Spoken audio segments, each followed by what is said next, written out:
Bon matin tout le monde, bienvenue au studio S'entreprendre. Pour les podcasts S'entreprendre, on est dimanche matin 23 mai déjà et c'est avec un grand plaisir que je vous accueille ce matin pour ce nouveau thème, ma philosophie de la vente. Donc on se rappelle des thèmes, l'importance de bien se connaître. On a fait ça pendant un mois et demi environ. Ce thème-là, on a discuté, on a eu des, euh, des invités aussi par rapport à ça. Par la suite, l'importance de se distinguer, de faire les choses différemment, beaucoup plus payant ce côté-là que le côté d'être plus ou juste meilleur. Donc, on vient de tout juste de terminer ce thème-là avec une belle entrevue avec Benoît Richard de chez Wouf. Et aujourd'hui, on débute un nouveau thème, ma philosophie de la vente. Je vais vous dire tout de suite en entrée de jeu, ça va être ma philosophie de la vente. Donc, ce n'est pas une science exacte, ce n'est pas la vérité, si on veut, sur la vente, nécessairement. Je pense que ma philosophie fait du sens. Je pense vraiment qu'il y a des éléments à l'intérieur de ma philosophie qui pourraient vous aider, vous inspirer, vous enseigner peut-être certaines choses. Mais je vais juste rappeler le titre que c'est ma philosophie de vente. Puis je vais vous dire pourquoi ma philosophie de vente, pourquoi j'ai appelé ça comme ça. Donc, pourquoi la vente? Eh bien, évidemment, moi, mon expérience et même toutes mes expertises avant d'être entrepreneur il y a 13, 14, 15 ans et avant d'enseigner le démarrage d'entreprise depuis maintenant une dizaine d'années, tout près de 10 ans, eh bien, toute mon expérience et toutes mes expertises étaient reliées à la vente. Tous mes emplois que j'ai faits, que ce soit comme représentant, vendeur, assistant gérant, directeur des ventes, conseiller. Hein, souvent, on a tellement peur de mettre une carte d'affaires vendeur qu'on met conseiller. On va en reparler dans les podcasts plus tard.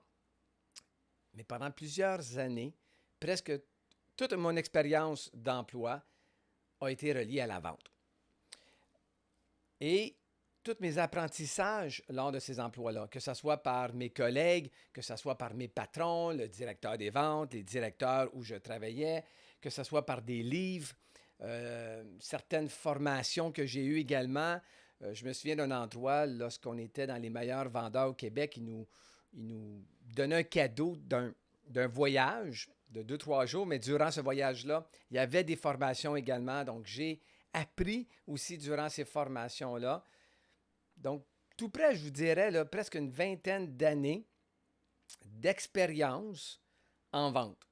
Fait en sorte que j'ai connu toutes sortes de façons, toutes sortes de techniques, toutes sortes de philosophies reliées à la vente. Et c'est comme si, lorsque j'ai démarré ma nouvelle carrière d'enseignant et de formateur, de coach, d'accompagnateur pour les entrepreneurs, eh bien, on devait parler de la vente. Je vais revenir là-dessus, mais on n'a pas le choix. Il faut parler de la vente lorsqu'on parle d'un projet entrepreneurial.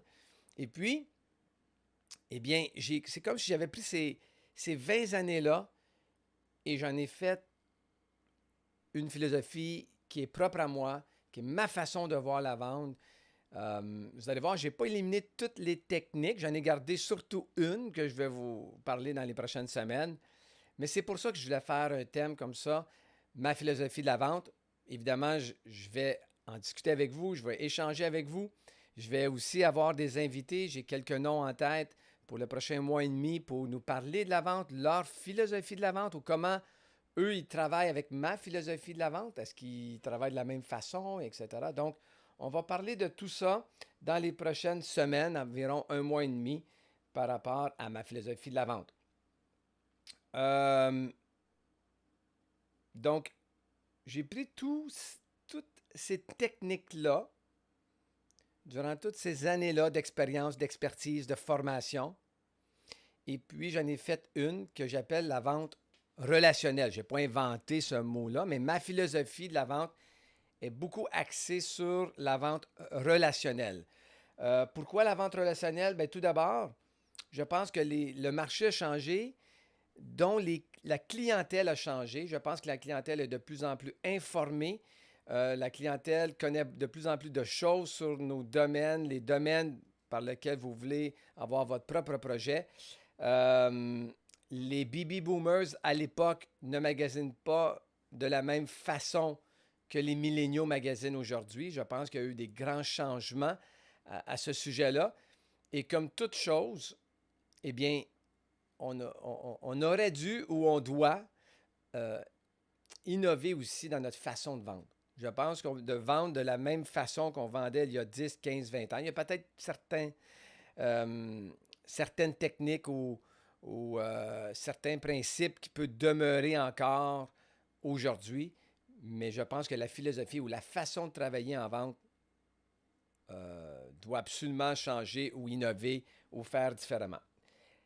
L'autre raison, en plus que la clientèle a changé, l'autre raison pourquoi je suis amené à cette philosophie de la vente relationnelle, c'est la différence justement entre un vendeur et un entrepreneur. Hein? Même si un entrepreneur doit vendre son produit ou son service ou son idée ou peu importe, on va en parler aujourd'hui et dans les prochaines semaines, il y a une différence entre lui et un vendeur. Premièrement, souvent le vendeur ou le représentant, sa job ou son travail se termine à la vente. Hein? D'ailleurs, il est payé en fonction de ça. Si vous voulez savoir quelle est la job ou le travail ou la tâche d'un vendeur, analysez son plan de compensation ou la façon qu'il est rémunéré. On va comprendre beaucoup sa motivation ou sa tâche ou sa façon de travailler.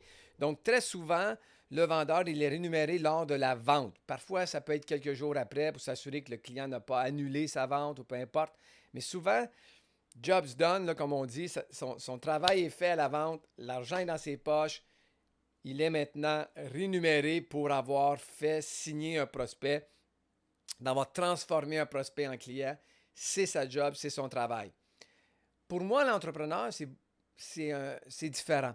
L'entrepreneur, je dirais même que son travail ne se termine pas à la vente, mais plutôt commence à la vente. Il doit premièrement livrer le produit ou le service en question. Il doit en être responsable. Il doit faire le suivi après-vente et il doit aussi créer le cycle client que j'appelle. Je vais en parler dans la prochaine semaine, dans les prochaines semaines, peut-être même dimanche prochain. Mais ce fameux cycle client-là qu'on doit créer, donc d'avoir de nouveaux clients toujours, donc la prospection, augmenter la facture client, donc de vendre des chaussons, un peu comme chez McDonald's, je vais revenir là-dessus, pardon, et aussi la fidélisation et finalement que les gens nous recommandent, donc avoir des références. Donc, l'entrepreneur doit s'assurer qu'avec chaque vente, il peut créer ça, vendre des chaussons, fidéliser et avoir des références. Donc, si il utilise seulement des techniques de vente pour coincer quelqu'un dans un coin puis que la personne se sente obligée d'accepter l'offre, eh bien, très difficile d'avoir de la fidélisation et de la référence. Donc, c'est pour ça que je suis arrivé, à cause de ces deux raisons-là. Tout d'abord, que la clientèle a changé, les gens sont plus au courant, les gens sont plus informés, etc. Et aussi parce que je pense que si je parle à des gens à qui vous avez des projets entrepreneuriaux ou un projet entrepreneurial, eh bien, vous allez devoir nécessairement toucher à la vente de quelque chose, que ce soit une idée, que ce soit un projet, que ce soit une activité, que ce soit un service, un produit, peu importe. Il y a un aspect vente. Et puis, eh bien, vous voulez créer une relation beaucoup plus que juste vendre, faire accepter une offre à quelqu'un par certaines techniques. Vous voulez beaucoup plus que ça. Vous voulez créer une relation afin que la personne soit satisfaite, mais également qu'elle puisse être fidèle et vous recommander. Donc, relationnel, différent que technique, que la vente technique. Tout d'abord, comme je disais, d'avoir certaines techniques pour coincer quelqu'un dans un coin, là, et que la personne retourne chez elle et elle dit « maudit vendeur hein? ». Je suis certain que ça vous est déjà arrivé comme acheteur d'arriver chez vous, vous faites « Pourquoi j'ai acheté? Pourquoi j'ai accepté? Pourquoi il m'a coincé comme ça? Pourquoi il m'a amené dans un coin comme ça? » Et si c'est le sentiment que vous avez, ça va être, vous n'aurez pas le goût de retourner à cet endroit-là, vous n'aurez pas le goût non plus de référer des gens à cet endroit-là. C'est comme si vous avez une expérience un peu difficile par rapport simplement par les techniques de vente, même si le produit ou le service peut s'avérer bon, correct, cette expérience-là que vous avez vécue avec le vendeur vous laisse quand même un peu avec un goût amer. Et non seulement ça, mais la journée que vous voulez mettre les souliers d'un vendeur pour pouvoir vendre votre produit, votre service, c'est comme si vous vous rappelez un peu ces expériences-là, puis vous dites, ben oui, mais oh non, puis vous allez avoir un inconfort, c'est comme si vous êtes obligé, vous vous sentez obligé de travailler un peu comme ces fameux vendeurs-là que vous avez rencontrés dans votre vie lors de certains achats, et puis là, et si vous êtes mal à l'aise, eh bien, soyez assurés que vos prospects devant vous vont être mal à l'aise. C'est un principe de base. Si on est mal à l'aise, on n'a pas confiance, on est mal, eh bien, ça va être très difficile de placer l'autre personne en confiance ou confortable. Donc, qu'est-ce que c'est la vente relationnelle? Eh bien, premièrement, tout d'abord, c'est de rester naturel.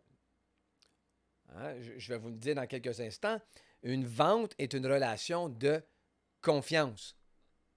Les gens achètent vous bien avant d'acheter votre produit ou votre service. Donc, vu que c'est une relation de confiance, c'est difficile de faire confiance à quelqu'un qui n'est pas naturel. Dans votre vie personnelle, vous le vivez sûrement, là, des gens qui ne sont pas très naturels, qui sont un peu fake, qui mettent des masques, qui jouent un rôle. C'est comme on ne sait pas trop si on peut faire confiance ou pas. Hein, vous le savez, c'est comme ça que ça fonctionne. Eh bien, c'est la même chose pour la relation entrepreneur-prospect ou vendeur-client ou peu importe. Là. Mais cette relation-là, elle va être beaucoup plus vers la confiance si on est naturel. Relationnel, ça veut dire cette fameuse relation de confiance-là. Et pour bâtir cette relation de confiance-là, eh bien, il faut connaître l'autre. Il faut s'intéresser à l'autre. Il faut que l'autre devienne la personne la plus importante dans cette relation-là ou dans cette équation-là ou dans cette mise en scène-là, si on veut. Là. Lorsque vous rencontrez un prospect ou un futur client ou à quelqu'un à qui vous proposez votre idée, votre projet, votre service ou votre produit, eh bien, c'est cette personne-là qui est la plus importante et non vous. Et ça, je pourrais vous dire que c'est un des défauts les plus importants. Dans quelques semaines, je vais vous parler du défaut numéro 1 de tous les vendeurs sur la planète Terre et peut-être même ailleurs. Sans blague, un des défauts, c'est que le vendeur devient la personne la plus importante. Et puis ça, c'est difficile dans ce temps-là de créer une relation de confiance parce qu'au lieu de voir une personne devant nous, on voit peut-être un produit de plus vendu, on voit un char de plus vendu, une automobile de plus vendue, on voit une commission de plus, on voit un salaire de plus, on voit une vente de plus, au lieu de voir une personne qui a un besoin et qui en fait la demande pour combler ce fameux besoin-là. Donc, vous avez l'offre, vous avez le cadeau, c'est pas vous qui quêtez. Par contre, la personne importante, c'est la personne qui veut combler son besoin, la personne qui fait la demande, qu'elle se promène, qu'elle regarde toutes les offres concurrentielles pour venir combler son besoin. Et si vous voulez qu'elle vous choisisse, eh bien, il faut qu'elle ait cette relation de confiance-là, que vous êtes la personne avec le produit, le service qui peut le mieux combler son besoin, que cette adéquation-là, selon elle, est préférable et c'est vers ça qu'elle va aller vers pour vous dire oui. Quand on a un projet, je le disais tantôt, quand on a un projet entrepreneurial, on n'a pas le choix de passer par la vente. Je comprends et ça, c'est malgré votre pourquoi, votre why que vous voulez faire les choses, malgré votre mission qui peut être très noble, qui peut être très... une mission qui peut être très humaine. C'est moi, je veux changer le monde, je veux amener le bonheur, je veux aider les gens.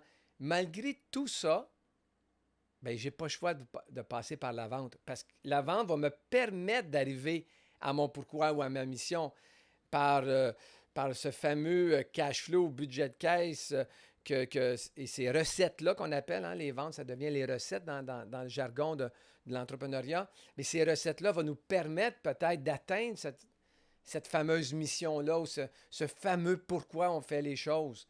Donc, tant qu'à ne pas avoir le choix, mais je pense que de le faire d'une façon relationnelle, de le faire d'une façon humaine, de le faire d'une façon de bâtir cette fameuse relation de confiance-là, qui est en passant très fragile.